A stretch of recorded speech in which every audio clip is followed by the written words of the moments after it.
Creativity is an addiction. Unplugged because we will always say yes to creativity. Totally uncut because we all make mistakes. So here's a great idea. Let's turn it into a tool. This is Arroe Unplugged. Hey, it's Arroe, and this is Vocal Defrag. Vocal defragging is giving yourself the opportunity to ask some damn questions. Just ask the questions, and then question the answers. That's the biggest challenge. Don't just settle for whatever answer came into your heart.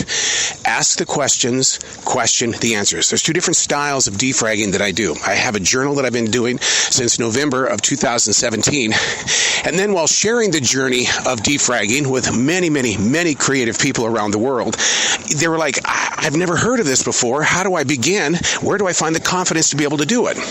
And so that's when I thought, okay, show people how to do it, not by exposing your personal handwritten journals, but to, do some examples in the way of vocalizing it.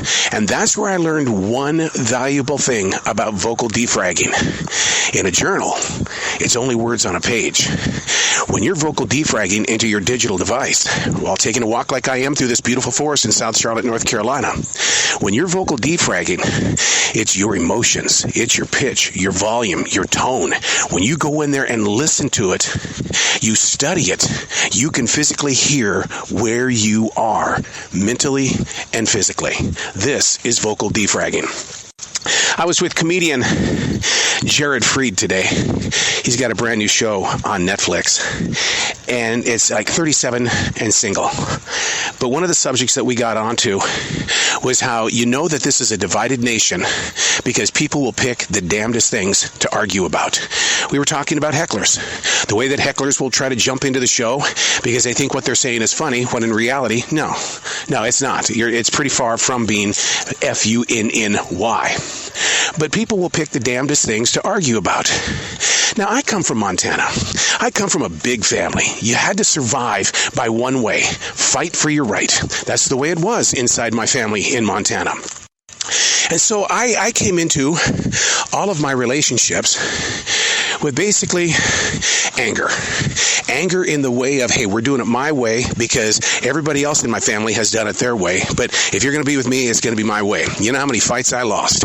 I lost a lot. So as I continued to grow older, putting on the adult clothes and things, I really kind of got disgruntled with myself in the way that I would instantly get upset.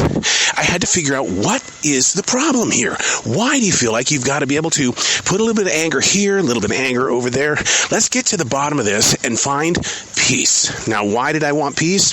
Because John Lennon always talked about peace. Ringo Starr, love and peace, love and peace. So that's the one thing that I was trying to plant inside my heart was, I want some of this stuff called love and peace. But where do you find it? Do I go find it in a church? Do I go find it, by reading books about motivation? I wanted to stop having the argument.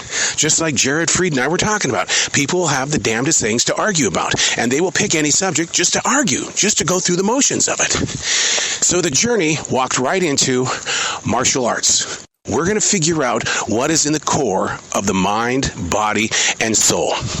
And what I learned was that you can find peace by making a choice. One simple choice. My choice is I don't want to have an argument with anybody. My choice is to take the time to listen, to hear your side of the story, and then to offer an idea as a way of testing the water. But if things heat up, step back and go a different direction. I know who the fire starters are around me every single day. I know who's going to pick an argument with me. But it's my choice to walk away. And that's one of the things that I learned as a martial artist. You don't walk up to the fight. You don't start the fight. Your goal on a daily basis is to figure out how you're not going to go into an area where you know there is going to be trouble. Walk around. Walk down the center of the road. Look at your life as being a highway. Which lane are you picking? You want to fight about it? No. So that right there is a great place for you to start by simply making a choice. What is your choice today? Some people can't make choices. They want other people to make the choices for them. Oh, not just in what restaurant do you want to go to. In everyday life, they want people to make decisions for them. One of the things that really inspires me about being where I am on this highway is that I want to include others in this choice. It's not that I'm going to make a choice for them. I want to be able to make a choice that says, hey, look, this is what I'm going to do. You're going to learn something if your choice is to join me, but I'm going to give you the opportunity to do that. So you start looking at the picture through a wide view lens, looking at everything around you, and not just a singular lens in the way of, hey, it's all about me and I'm not going to change. It's so funny that Jared and I also talked about that. Our single people set in their way. And he was like, oh yeah. Now, this isn't just about being single, because the thing about being single can also be a single-minded person who is in a relationship. And yes, we are set in our ways. And when we get that way, what do? We become very protective of where we're walking, where we're growing. And man, somebody better not get in the way, because if they do, there we go. We are that divided nation. And I think sometimes that a divided nation starts with your personal journey. It starts with yourself. If you can't agree with yourself, then you're going to go find somebody to fight with. You can't deny it. We're all there. It seems to be the human thing. We've been doing it forever. We've read about those gigantic wars during the Egyptian times. You know, we saw the pictures of World War II, the Korean War. We see the wars that the human gets into. But is that really what you want to do?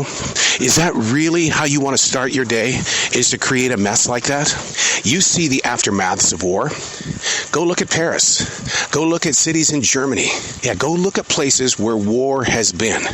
You know, only Hollywood can clean up a city and rebuild it so Godzilla can come back and take on the town again. It doesn't go that way. So in your own personal life, what do you think you're doing to your heart and your mindset when all you want to do is find an argument? Break free of being set in your way. Ooh, well, that's a tough call, because all I'm trying to do is protect myself, right? When you break free of being set in your way, you become more open to the community around you. I know there are many times you just want to get away from people. I hear it all the time from those that I share the floor with at the Essential Job. They sit there and they tell me how much they hate people. Hate. I hear about so much hate. Well, you can't let it poison you.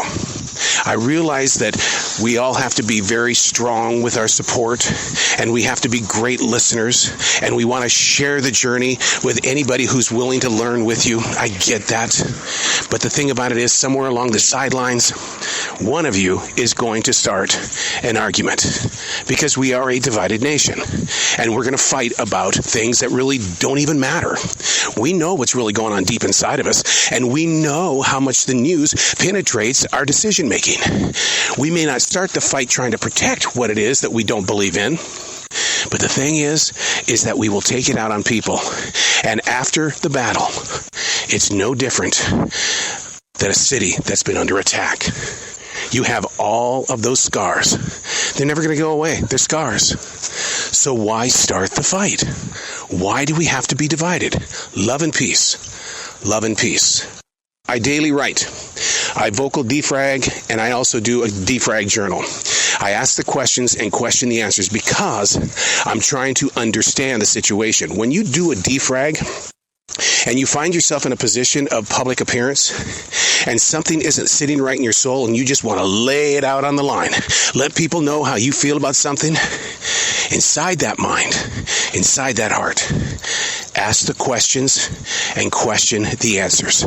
Do I really want to get involved in this? What would be the final outcome? How can we find peace? Where would we like to plant even more peace? People will look up to you as a leader when you include them without judgment. Ask the questions, question the answers. The thing is, we've always been a divided nation. We've just had some pretty darn good paint to hide it behind. It's not that way anymore. It's out in the open. Now the question is, what are you going to do about it? How are you going to help heal your heart before you reach anybody else? I'm Arroe, and that's Vocal Defrag.